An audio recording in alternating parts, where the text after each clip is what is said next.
And he says, sallallahu ta'ala alayhi wa sallam, Umranu Bayt al-Maqdis kharabu Yathrib. Kharabu Yathrib khuruj al-malhama. Khuruj al-malhama Fath al-Constantiniya. Fath al-Constantiniya Khuruj al-Dajjal. And then he placed his hand on the knee of Mu'az ibn Jabal, and he said, this is as true as I am touching you, O kama qala.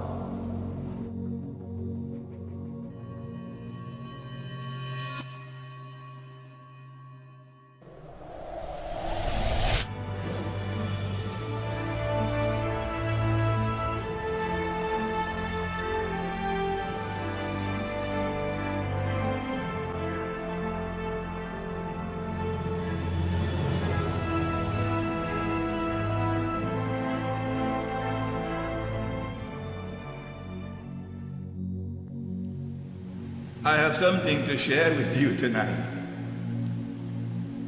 that you probably would be surprised to learn. Our Prophet, Allah's blessings be upon him, is talking about the end times and about the sequence of events that will occur in the end time. And this is what he said. He said, Umranu Bayt al-Maqdis. The word Jerusalem is not there. We call it Bayt al-Maqdis, but it's the same thing. When Jerusalem is flourishing,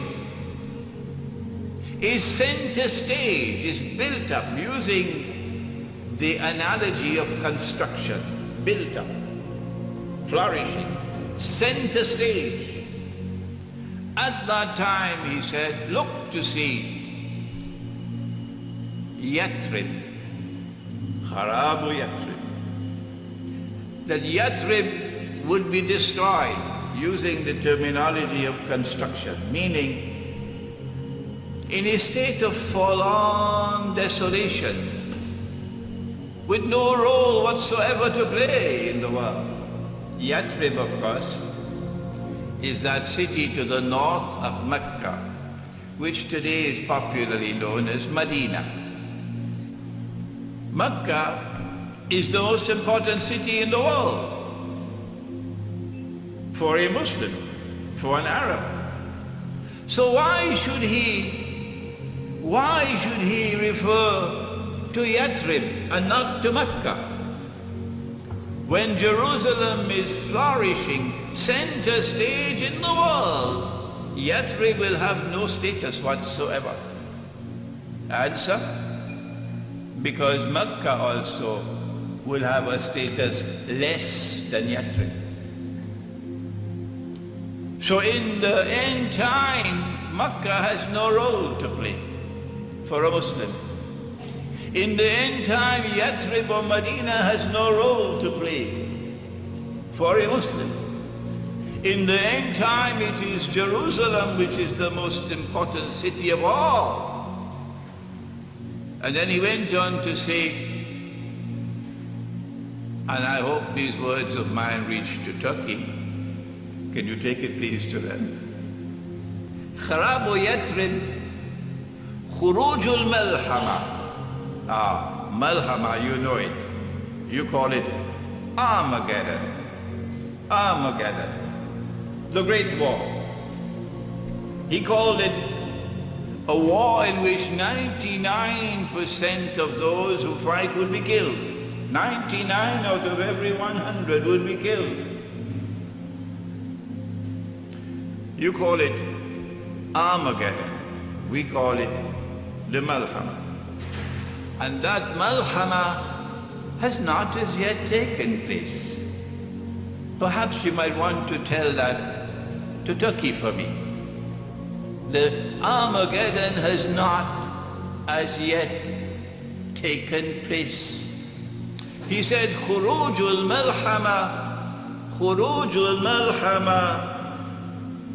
Fathul Constantinia. That the next event which will take place after Armageddon, after the Malhama, would be the conquest of Constantinople. He didn't say Istanbul, no. So, excuse me, Mustafa Kamal, I have to use the name that my prophet used. He used the word Constantinople. And so the conquest of Constantinople has not as yet taken place. That is why I ask you to take this message, please, to the Turkish Muslims. 600 years of brainwashing can be removed. 600 years is a long, long time. So you might need a lot of water and a lot of soap to wash away that brainwashing. The conquest of Constantinople, prophesied by Prophet Muhammad, Allah's blessings be upon him, has not as yet taken place. It will take place after the Malhama. And when it takes place, then that's goodbye to NATO, I hope. I don't offend anyone. When it takes place, when the conquest of Constantinople takes place, that's goodbye to NATO.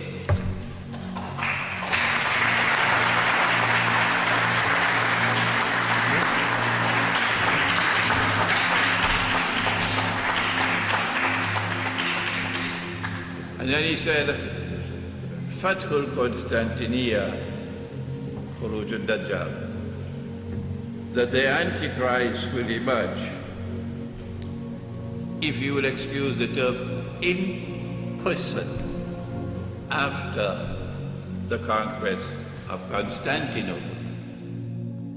And when I said that on that day when we liberate Constantinople from NATO, we will return this cathedral to you, Hagia Sophia. Because your cathedral. And it was the most disgraceful, shameful event in the history of Islam, that a Muslim people should take a cathedral,